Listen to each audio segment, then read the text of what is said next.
Oke, 2 buku sudah keluar. Next, buku yang ketiga, Pak. Wah, ini paling menarik, mendebarkan nih. Buku yang ketiga, ini yang bisa berhasil menjawab pertanyaan yang ketiga, ya, pertanyaan yang ketiga, dan pemenangnya adalah, Jeng jeng jeng. Siapa tuh? silakan. Oke, keluar. Yang keempat, Pak NKS. Yang keempat, selamat untuk sedulur NKS yang sudah menjawab dengan benar, yang ada tertera di layar berikut. Oke, yang keempat, tepuk tangan lagi, kita berikan apresiasi. Nah, jadi buat kalian yang ingin mengisi jawaban atau menjawab pertanyaan dari Bapak Direnstra kita atau Bapak NKS, bisa tulis di kolom komentar. Jawaban yang paling bagus, yang paling lengkap, dan juga paling tepat nanti akan kita berikan 2 hadiah untuk sesi ini. Ada mimpi apa yang belum tercapai? Sekarang kita beri pertanyaan yang agak menggelitik untuk seorang Bapak Direnstra kita. Terkait enak atau tidak enaknya menjadi direktur di BP Jam Sostek, Pak.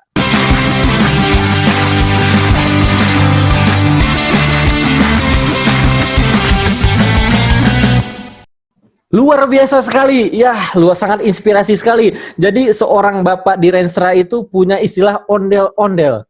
Artinya apa, Pak Direktur? On time no delay. On time no delay. Jadi Mbak Tika juga bisa terapkan tuh, ondel-ondel, on time no delay. Ondel-ondel. Oke, siap. Oke, sekarang kita lanjut ke perjalanan karir Bapak. Tadi udah sampai terakhir masalah OJK. Sekarang menarik, Pak. Ini sesi pertanyaan yang sangat-sangat kita tuju. Ini sangat-sangat kita tunggu terkait masalah karir Bapak di BP Jam Sostek. Atau mungkin awalnya namanya BPJS Ketenagakerjaan.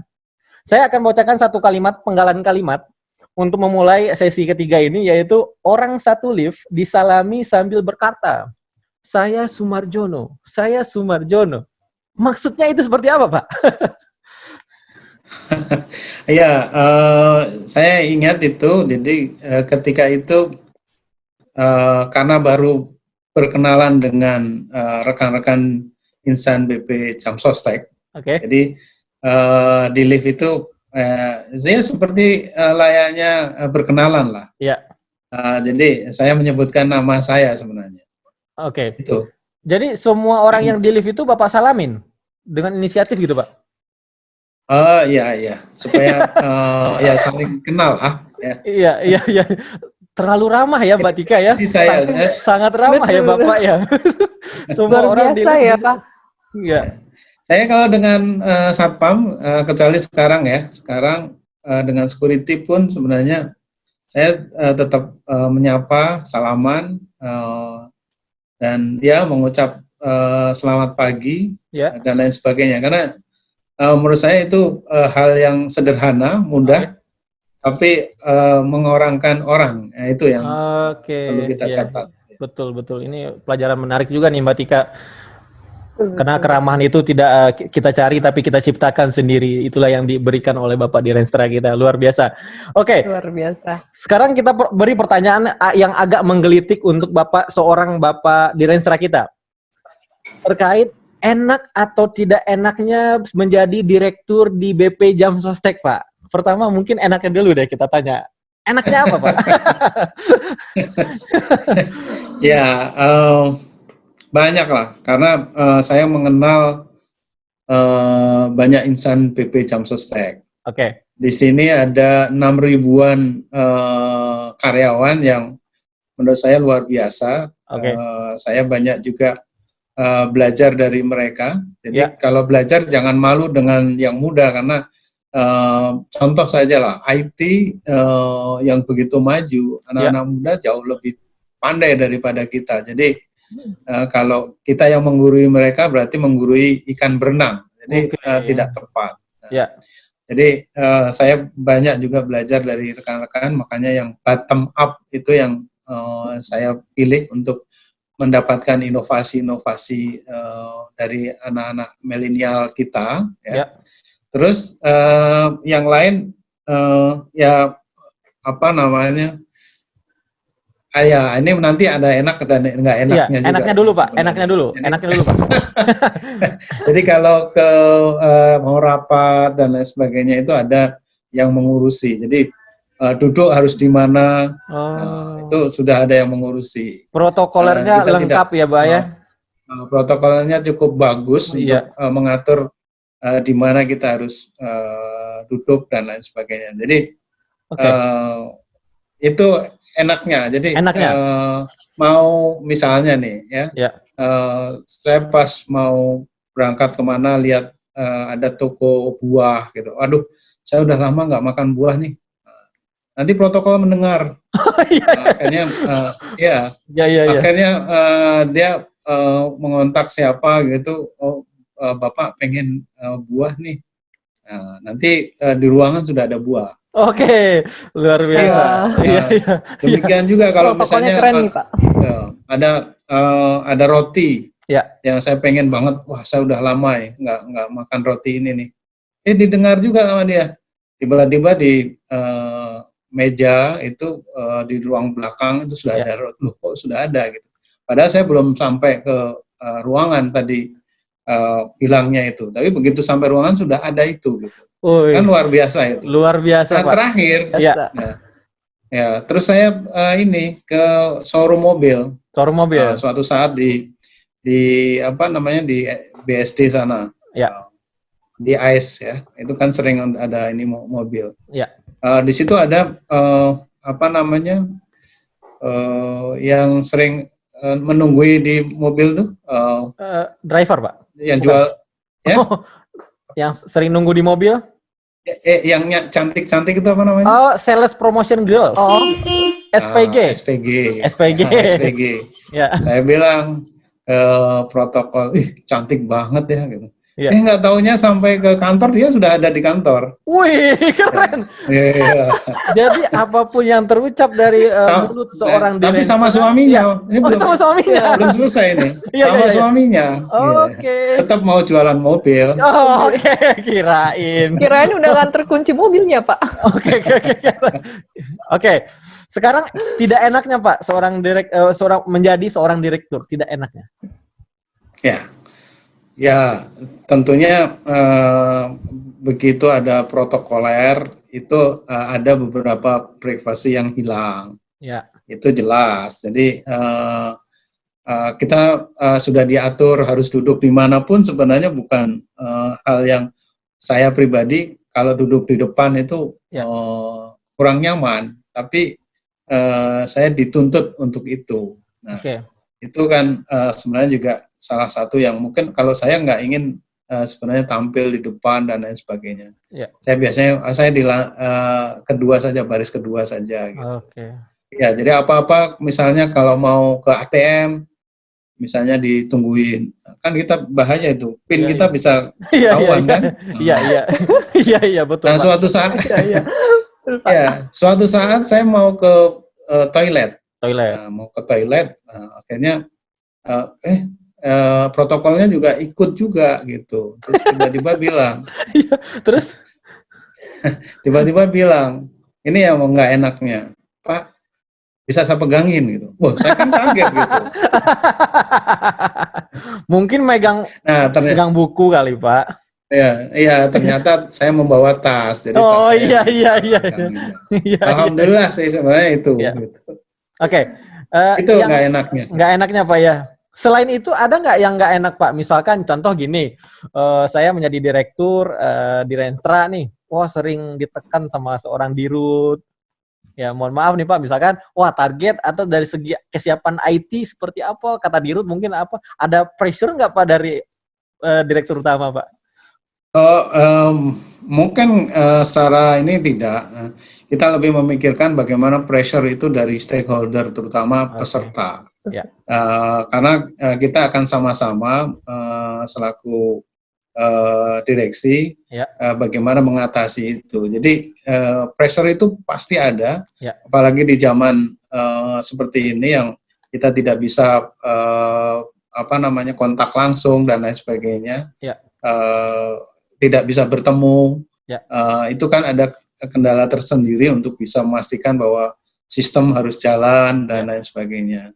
Rencana kerja kita selalu ditanya bukan hanya oleh ini, tapi juga DPR, Ya. kementerian, apa namanya, serikat buruh dan lain sebagainya, Ya.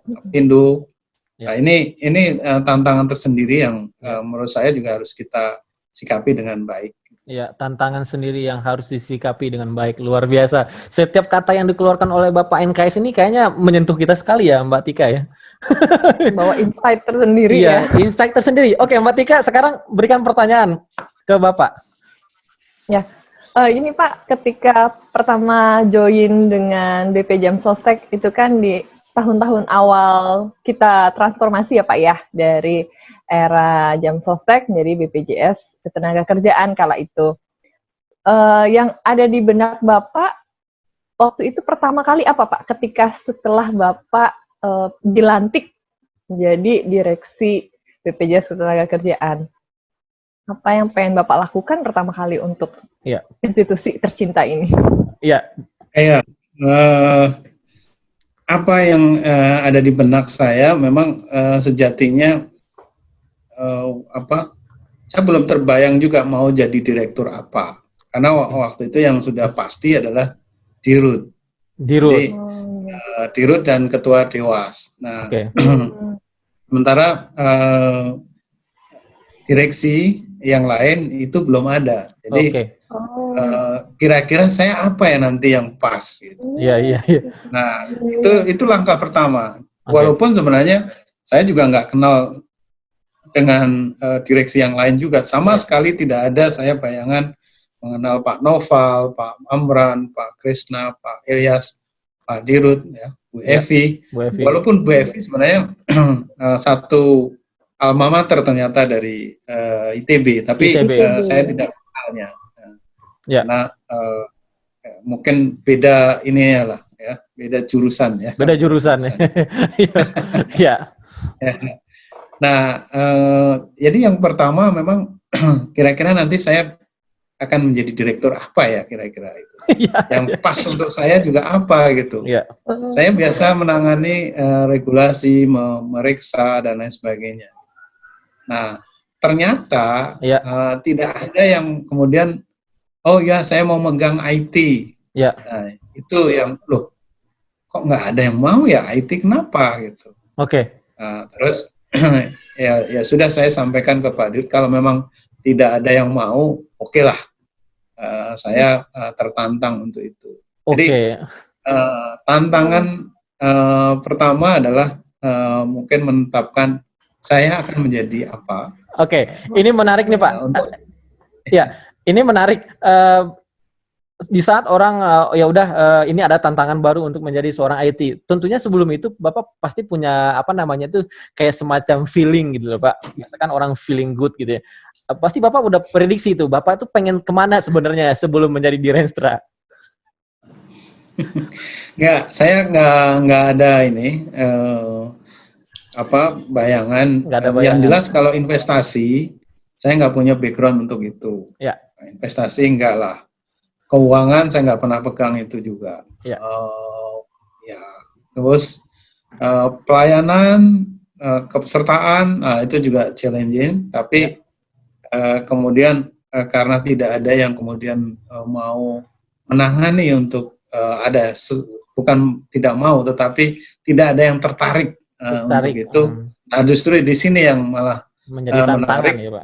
Buat saya karena di situ juga ada Renstra. Renstra itu kan sebenarnya secara keseluruhan institusi ini akan dibawa kemana. Nah, ini yang mungkin malah lebih menarik untuk saya. Itu. Iya, Mbak Tika, kayaknya ada yang mau ditanyakan, Mangga? Terkait di Renstra nih. Ini di Renstra ini menarik soalnya atau gini, sebelum Mbak Tika menanyakan, kita agak penasaran terkait inovasi, Pak. Atau yang kita kenal dengan Insanova. Nah, ini kan kalau nggak salah itu adalah suatu inisiasi dari bagian atau dari divisi Renstra, betul nggak, Pak? Betul. Ya, betul. Jadi ceritanya ini saya ke Berkeley. Ada seminar untuk untuk direksi dan dewas. Kalau tidak salah saya juga berangkat bareng juga Pak Noval, Pak Adit, dulu ada Pak SAB. Ya. Nah, di sana memang membahas terkait dengan bagaimana kita bisa memenangkan sebuah kompetisi, kemudian perubahan, apa yang selalu akan ada adalah perubahan dan lain sebagainya, dan inovasi ini menjadi salah satu menarik, di mana satu hal yang saya dapatkan dari profesor di sana, itu adalah ada yang berbeda antara orang New York, Texas, dan orang yang ada di California. Itu namanya spirit of lama. Lama ini adalah binatang yang seperti onta itu. Nah, ceritanya adalah bagaimana ini ada problem di mana ada dokter gigi menginginkan pasiennya itu tidak takut, tidak merasa sakit kalau dicabut giginya. Nah, ada ide yang agak gila dari seseorang yang mengatakan, coba ditempatkan di tempat praktek dokter itu binatang lama. Jadi lama tadi. Jadi nah, kalau itu adanya di New York, maka orang ini akan dibilang, oh ini ide orang gila. Nah, kemudian di Texas juga hampir sama lah seperti itu. Tetapi kalau di Silicon Valley di California, itu akan disambut dengan, oh ini ide brilian, kita harus mencobanya. Siapa tahu ini akan sukses. Kita tidak akan tahu kalau belum kita coba dengan cara ini kita bisa sukses. Artinya apa? Sebenarnya jangan kemudian kita meremehkan ide sekalipun itu kecil, sekalipun itu gila. Tetapi kalau kita bisa kemudian coba dan gagal, itu bukan merupakan hal yang naif yang ini, tetapi gagal itu adalah sebuah proses. Berarti kita harus perbaiki lagi. Nah, itu yang akhirnya ide itu saya bawa pulang. Kira-kira apa yang kita bisa terapkan di BP Jamsostek? Muncullah Insanova yang kita mulai 2018 kalau tidak salah ya. 2018. Itu Mbak. Tika. Baik. Ini kalau saya lihat Insanova ini kan larinya ke nilai budaya kita yang excellent ya Pak ya. Nah, ketika nilai budaya kita ini kan juga baru sempat ada pergantian ketika era direksi yang sekarang. Nah, proses menyusun nilai budaya itu waktu itu mungkin bisa diceritakan sekilas Pak ke kita Pak, karena kayaknya poin-poinnya juga bagus sekali dan memang implementasi banget ya Pak ya untuk sekarang ya. Betul. Ya, proses ini saya masih ingat banget bahwa ini pada saat masih baru-baru, mungkin di bulan April atau Mei 2016. Proses ini atau Juni saya agak lupa. Tapi kita melihat memang harusnya ada warna baru dengan adanya direksi yang baru. Nah, warna baru itu kita mulai dari visi, misi, dan value. Nah, ceritanya memang agak panjang. Dulu masih Bu Irum, saya masih ingat untuk Renstra. Saya minta untuk menyusun, kita ambil dari beberapa contoh institusi yang sudah mapan dan lain sebagainya. Kira-kira mana yang pas untuk kita, apa yang sudah ada di kita, kita ramu dengan baik, kemudian kita tuangkan, dan memang dari masing-masing contoh, misalnya Pak Amran, Bu Evi yang dari perbankan punya values tersendiri. Nah, ini sementara saya dari regulator. Nah, ini cukup sengit untuk menetapkan mana yang pilihan yang pas dan lain sebagainya. Tapi prosesnya alhamdulillah saya selalu menyampaikan kepada Bu Irum, ini ada nilai yang bagus. Kalaupun ditolak, coba kita angkat lagi sekali lagi. kalau nggak bisa lagi kita angkat lagi supaya pemahaman dari rekan-rekan sama. Nah, ini yang akan kita golkan. Tentunya harus ada titik temu memang. Tidak mudah, tapi prosesnya kita jalani dengan baik. Itu Mbak Tika, Mas Petra. Iya, ini menarik Pak, di mana suatu institusi itu berawal dari suatu perencanaan yang apik ya, kalau istilah anak mudanya mah, yang benar-benar solid, akhirnya kerjasama kolaborasi antar divisi yang akhirnya mau mengeluarkan output yang sangat luar biasa untuk institusi. Nah, ini terkait dengan bagian di Renstra sendiri Pak, kan perencanaan dan strategis. Kan kalau nggak salah, Petra, mudah-mudahan sih benar ya Pak ya, untuk roadmap kita tahun ini itu adalah prominence performa unggul. Nah, apa kaitannya di sini atau peran dari strategis dari seorang atau divisi Renstra sendiri terkait menyongsong tahun ini tuh benar-benar mewujudkan prominence performance gitu Pak? Iya, sebenarnya ada dua ukuran. Pastinya kalau kita punya tema tertentu, apakah tema itu tercapai atau tidak, harus ada ukurannya. Oke. Nah, ukuran ini ada dua sebenarnya. Satu itu terkait dengan kalau sudah unggul berarti ada orang lain yang ingin meniru. Ya. Ada yang kita ingin menjadi benchmark. Ya. Nah, benchmarknya ini yang akan kita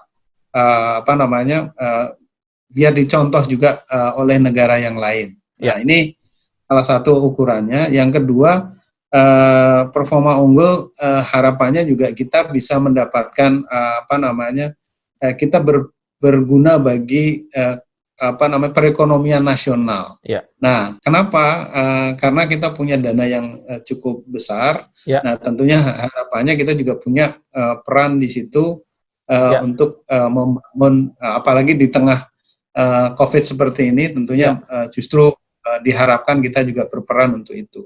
Ya. Nah, memang tidak mudah untuk bisa menciptakan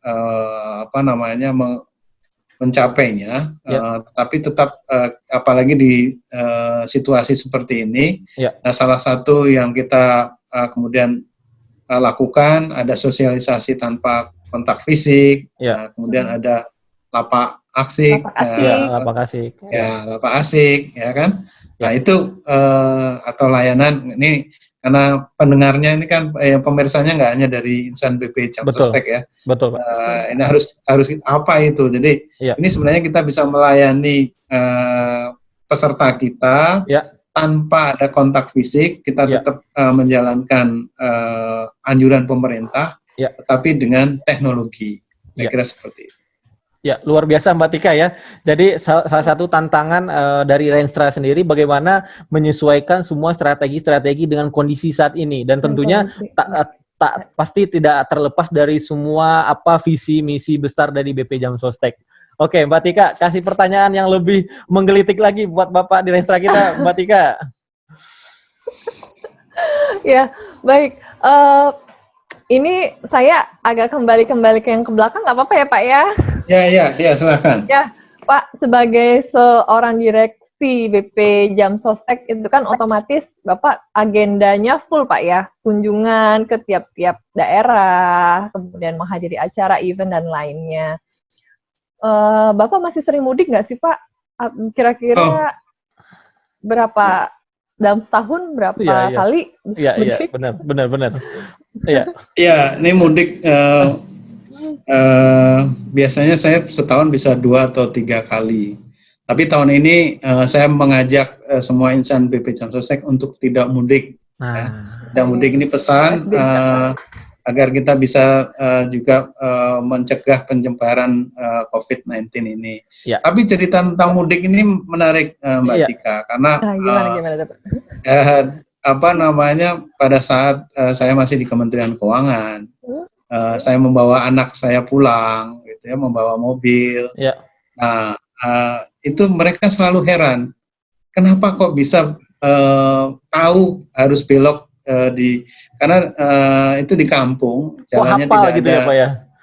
Apa jalan, gitu. Ya. Kok bisa hafal gitu ya. Apa sih tandanya gitu? Ya. Nah, dan ini selalu diulang-ulang apabila kita pulang mudik bareng, ya. Kalau mudik barengnya mungkin setahun ya 2 atau 2 kali lah gitu ya. dulu menggunakan mobil, nyupir. Nah, waktu zaman masih muda ya, jadi kuat untuk itu. Sekarang mungkin gantian lah ya. Nah, itu selalu ditanyakan hal yang sama. Nah, akhirnya apa ini jawabannya? Saya bilang, sebenarnya dibelokkan di sini, ini sudah saya kasih tanda. Jadi dulu saya itu sering saya kasih tanda ini apa namanya? Mohon maaf, air kencing di situ. Saya pipis di situ. Iya, pipis di situ. Jadi begitu saya buka, ini, Pak. saya buka, di sini nih harus belok. Gitu. Iya. Jadi setiap Bapak belok-belok itu mengingatkan kembali akan masa lalu yang pernah pipis di situ, gitu Pak? Artinya Pak? Ya seperti itu. Iya. Luar biasa juga ya. Jadi hal menarik sekali dari seorang direktur. Kalau Vetra menganggap mungkin Pak Direktur nggak ada cerita-cerita lucu, humoris. Nah, ternyata banyak juga hal-hal yang menarik. Di buku ini ada nggak Pak ditulis di situ? Ada pastinya ya? Ada. Nah. Ada juga terkait dengan ini. Memang yang masa kecil saya tadi saya lupa tidak cerita. Ya.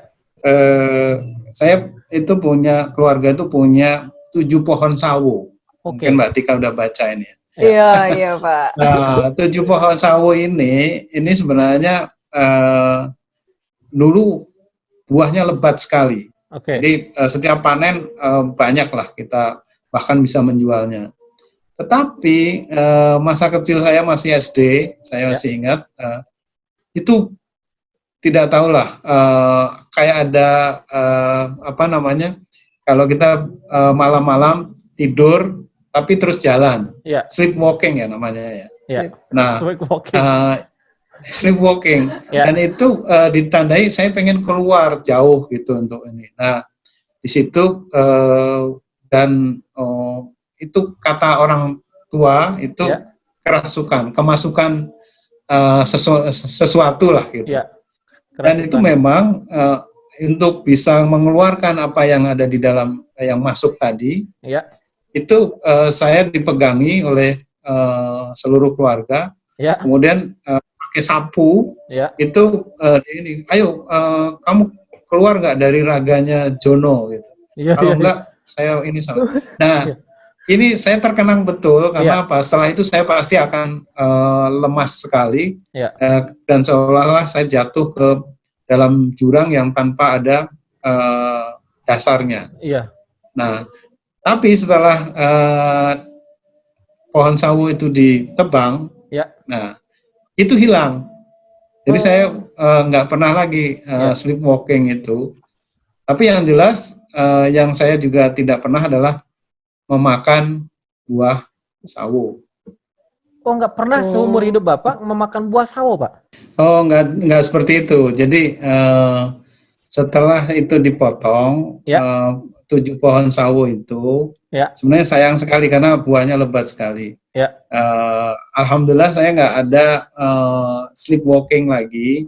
Tetapi memang setelah itu saya nggak bisa menikmati buah sawo dari pohon itu karena sudah tidak ada.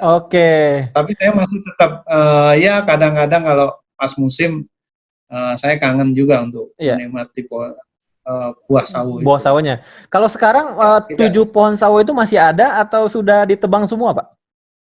Sudah ditebang semua. Oh, ditebang. Sudah ditebang semua. Ya. Ini berarti buat yang nonton nih, berarti salah satu kesukaan dari beliau berarti buah sawo. Nah, siapa tahu ini nanti kuis nih, hafalin ya. Oke, kita lanjut. Kita lanjut terkait masalah pulang kampung. Nah, ini menarik nih Pak, akan kita bahas sedikit masalah kebijakan pemerintah. Kondisi saat ini kan yang namanya wabah corona ini kan kita nggak tahu sampai kapan Pak. Nah, kalau menurut Bapak sendiri nih sebagai Direnstra, bagaimana menyikapi hal-hal kebijakan dari pemerintah yang seperti ini gitu Pak? Ya, karena saya banyak berkecimpung di pemerintah cukup lama, 20 tahun. 20 tahun. Di apa namanya Kementerian Keuangan. Jadi setiap kebijakan pasti sudah difikirkan apa reasonnya di balik itu, apa backgroundnya, dan juga kalau itu tidak dilakukan justru malah akan menjadi lebih buruk. Jadi saya pasti juga mendorong dan kemarin di rapat juga disampaikan kita akan comply dengan pemerintah sama aturan mainnya dan kita ingin menjadi bagian solusi dari masalah ini sehingga kita ingin juga rekan-rekan insan BP Jam Sostek juga menaati apa anjuran dari pemerintah itu sendiri. Itu Mas Petra. Iya, pada prinsipnya apapun yang kebijakan ataupun langkah-langkah yang diambil pemerintah kita akan sejalan seiring ya Pak ya dengan apa yang telah ditetapkan. Bersinergi. Iya. Oke, Mbak Tika, sekarang ada pertanyaan untuk seputar boleh seputar apapun itu. Ya, masih dong. Ya. Saya masih mau nanya Pak. Ya. Di tahun kelima perjalanan Bapak bersama dengan BP Jam Sostek, ada mimpi apa yang belum tercapai di BP Jam Sostek ini? Mimpi saya memang sejak awal kita ingin punya digital office. Nah, digital office. Sekarang ini sudah mulai kelihatan, tetapi belum optimal. Belum optimal. Ini karena keterpaksaan ada corona, kemudian kita dipacu ya Pak ya. Dipacu untuk itu. Kita ingin nanti suatu saat peserta kita itu betul-betul bisa kita kenali. Jadi kalau di lembaga keuangan, bank ataupun non bank, harusnya juga kita itu kan ada namanya know your customer. Nah, kita harus tahu betul customer kita itu yang ini atau bukan, dan lain sebagainya itu. Sumber dananya dari mana. Kalau nanti ada yang ngaku-ngaku bagaimana caranya dan lain sebagainya untuk mengenalinya. Nah, ini yang nanti harapannya kita terus sesuaikan. Kita punya IT yang handal.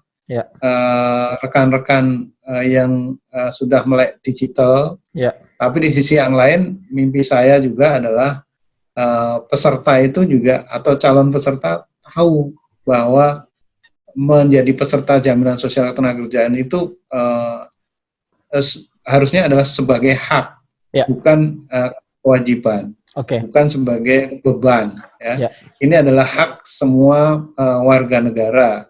Pada saatnya kita ingin pada masa tuanya kan kaya raya. Betul Pak.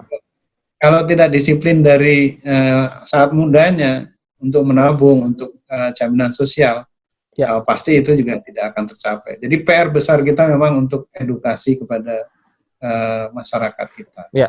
Itu Mbak Tika. Ini menarik nih Mbak Tika. PR besar kita adalah edukasi kepada masyarakat supaya yang tadinya mungkin orang melihat asuransi sosial itu, jaminan sosial itu adalah kepaksaan, berubah menjadi kebutuhan. Seperti itu ya Pak ya? Betul. Iya. Dan ini Pak Mas Petra, forum ini harusnya menjadi salah satu cara juga untuk mengedukasi mereka. Jadi makanya saya support ini untuk Mas Petra dan Mbak Tika, walaupun 2 kali tayang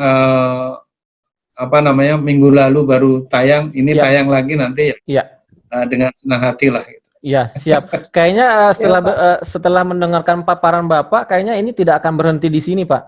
Karena silaturahmi yang Bapak buat kayaknya akan berlanjut nih. Mahalnya kontraknya Pak. Takutnya nanti ada bayaran lagi. Saya siap diundang loh.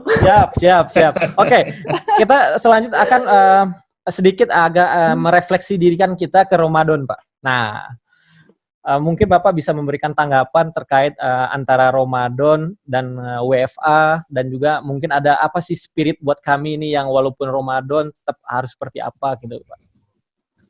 Iya. Ramadan tentunya bulan baik untuk kita, untuk terutama umat Muslim, dan kita diminta juga untuk stay at home, kemudian beribadah juga at home. Nah, ini masanya untuk kita untuk belajar. Jadi saya sekarang juga belajar untuk menjadi imam yang baik. Yang imam yang tidak hanya kulhu terus gitu. Jadi, Iya. ini kesempatan juga untuk ada waktu kita untuk kalau biasanya makan siang harus keluar kantor. Nah, ini kan makan siang di rumah. Kemudian ada waktu untuk mengaji dan lain sebagainya. Jadi kita harus punya target juga dalam bulan ini. Kita harus berapa ayat yang kira-kira, berapa surat yang kira-kira ini. Nah, saya sendiri itu tadi menghindari pengulangan untuk 11 rakaat plus Isya, ya, sholat Isya berarti ditambah 2 kan, karena 4 rakaatnya 2 dibaca keras dan sementara yang 2 lagi tidak. Jadi saya punya target untuk bisa menjadi imam yang tidak hanya kulhu yang dibaca, tetapi juga surat-surat yang lain yang beserta artinya yang kita akan terus tingkatkan. Jadi harapannya tetap bisa bekerja dengan optimal, dengan baik, tidak justru dengan puasa ini waktu kita jauh lebih banyak untuk bisa berkarya, beribadah, dan lain sebagainya. Mungkin itu Mas Petra. Ya, jadi tidak ada alasan bahwa Ramadan ini alasan untuk bermalas-malasan dalam bekerja, dalam berkontribusi untuk BP Jam Sostek ya Pak ya? Ya, luar biasa. Setuju sekali itu. Oke, Mbak Tika, ini menarik nih Pak, mau konfirmasi ke Bapak, apakah betul ini buku tidak diperjualbelikan Pak NKS? Secara komersial enggak, tapi kalau dalam jumlah besar itu Pak Irwan yang menangani, karena saya bilang saya tidak ingin kemudian melanggar peraturan termasuk pajak dan lain sebagainya. Jadi ini lebih banyak memang saya bawa sebagai oleh-oleh untuk rekan-rekan ataupun untuk sekolahan. Jadi beberapa sekolah Kulon Progo saya berikan ini untuk memotivasi mereka untuk terpacu walaupun dalam keterbatasan harusnya bisa kemudian meraih cita-citanya. Mungkin begitu. Mas Petra. Jadi kebiasaan Bapak saat Bapak berkunjung ke daerah tadi yang sampaikan Mbak Tika, bawa buku, selalu bawa buku Pak? Selalu bawa buku. Wah, berarti ini kata kunci nih. Jadi kalau misalkan mendengar kabar bahwa di Renstra kita akan datang ke kantor kita, nah siap-siap tanya, Pak, bawa buku nggak? Gitu. Iya. Oke, selanjutnya Pak, ini menarik juga terkait masalah apa yang Bapak lakukan selama puasa nih, atau mungkin seorang di Renstra itu saat puasa itu selain dari buka puasa, sahur, buka puasa, dan selain kerja ada hal-hal unik nggak Bapak lakukan, misalkan dulu terawih di luar atau apa, seperti apa Pak? Kita pengen tahu juga nih, apalagi veteran nih, pengen tahu nih Pak. Kalau masa kecil ya dulu masih boleh misalnya main petasan. Dulu ada yang namanya kalau pakai bambu yang agak panjang kami sebut sebagai long. Jadi pakai karbit, kita kemudian ada bunyi kayak dentuman seperti itu. Tapi kalau sekarang saya nggak tahu, anak-anak muda mungkin mainnya kembang api dan lain sebagainya. Nah, yang sekarang ya. Nah, kalau saya pribadi sebenarnya nggak ada yang khusus kalau sekarang.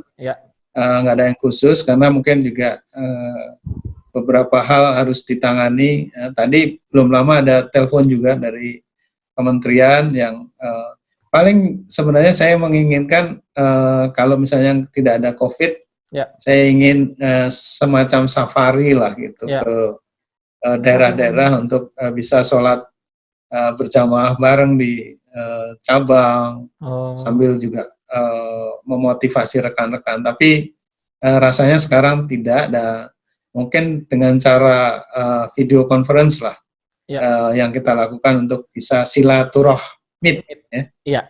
Itu luar biasa, itu bahasa silaturahmi. Nah, mudah-mudahan nanti bakal jadi ide konten juga nih di sebuah di production silaturahmi. Oke. Mbak Tika, ada pertanyaan lagi Mbak Tika? Saya tuh cuma mau minta tips aja Pak. Tips gimana sih untuk tetap bisa bekerja dengan ikhlas, dengan suasana yang seperti ini Pak ya, di suasana Ramadan, ada yang WFH, ada yang WAO gitu kan. Ya.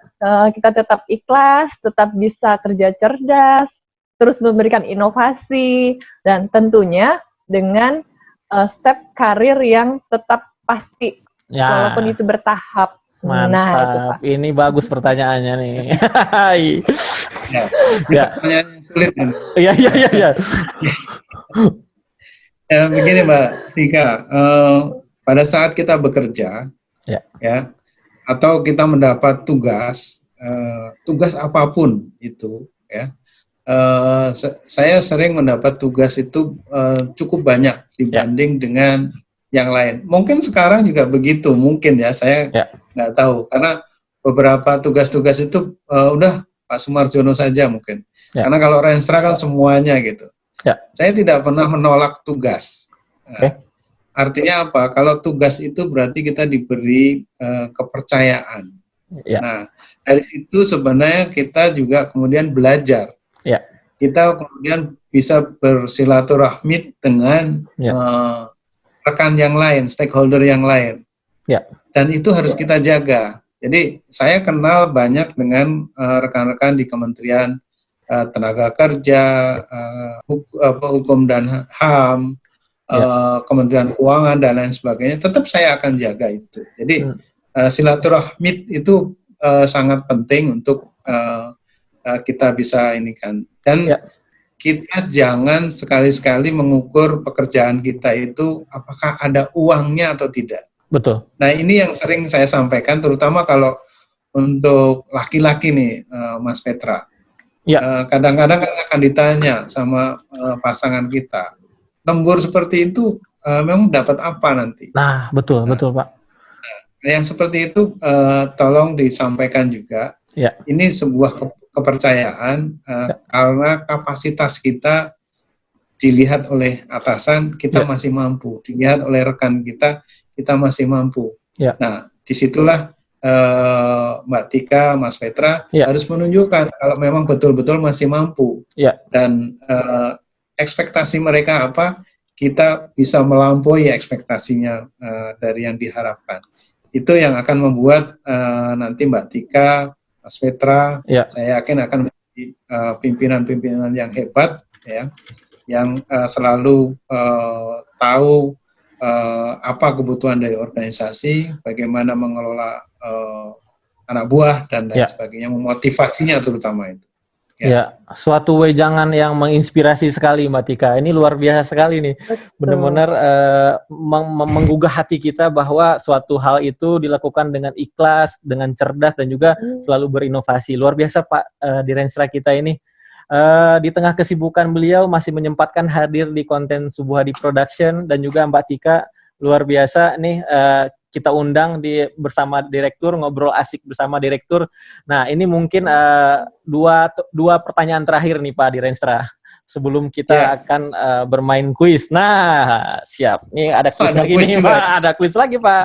Oke, sebelum kuis kita ada pertanyaan lagi Pak. Ini seputar bagaimana cara seorang di Renstra, atau dalam hal ini Bapak NKS atau Bapak Sumarjono, membangun tim yang solid pada khususnya itu di Renstra, dan juga pada umumnya itu di tengah manajerial top manajemen gitu Pak. Jadi bagaimana cara seorang Bapak Sumarjono?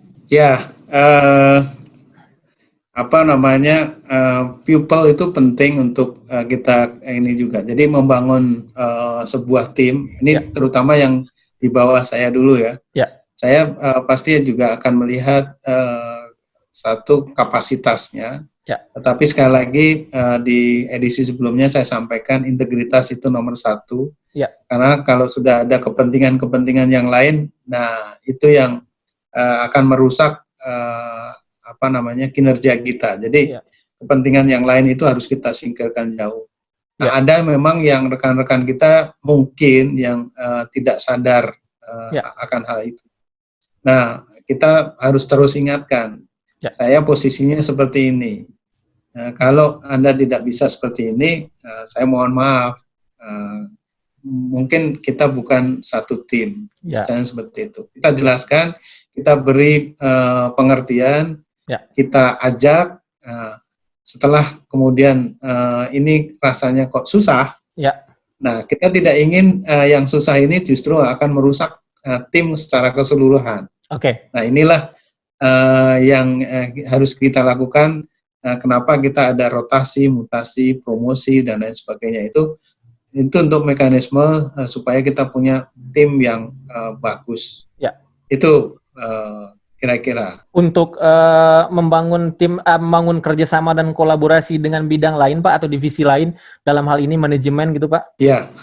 Nah, ini juga penting. Saya selalu sampaikan juga.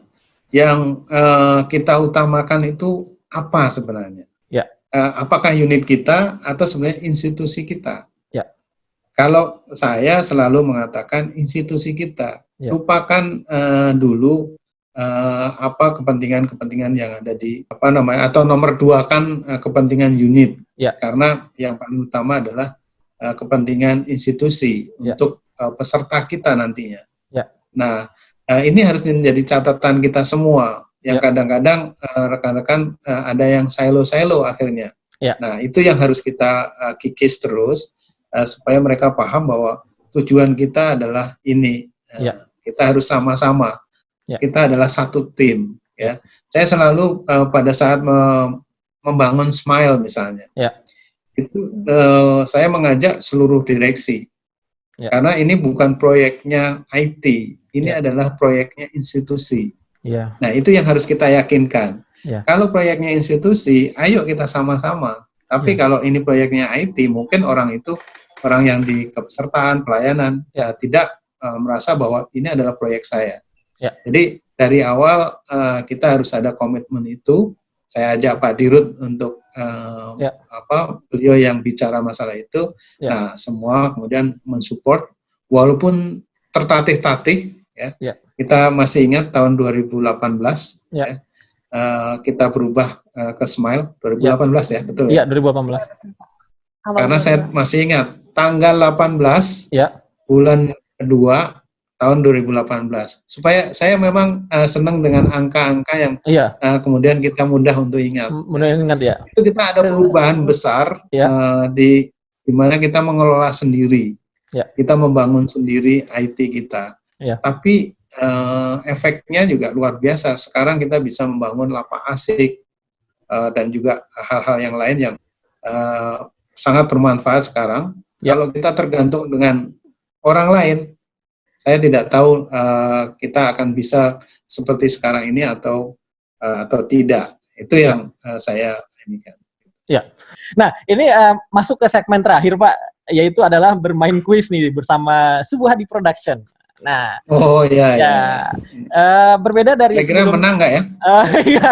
Berbeda dari sebelumnya, kuis kali ini akan dibagi dua. Pertama, kuis yang akan diberikan oleh Mbak Tika, yaitu fast question untuk Pak Sumarjono. Namun kalau Vetra sendiri akan memberikan kuis terkait satu kata dalam ingatan Bapak tentang direksi lainnya.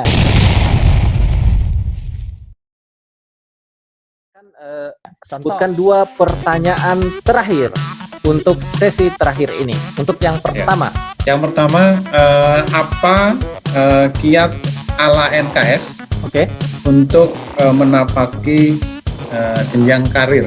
Apa kiat ala NKS untuk menapaki jenjang karir yang lebih tinggi? Kuis yang kedua, Pak. Apa menurut NKS yang terkesan dari seorang Direktur Umum SDM, Bapak Noval Mahfud?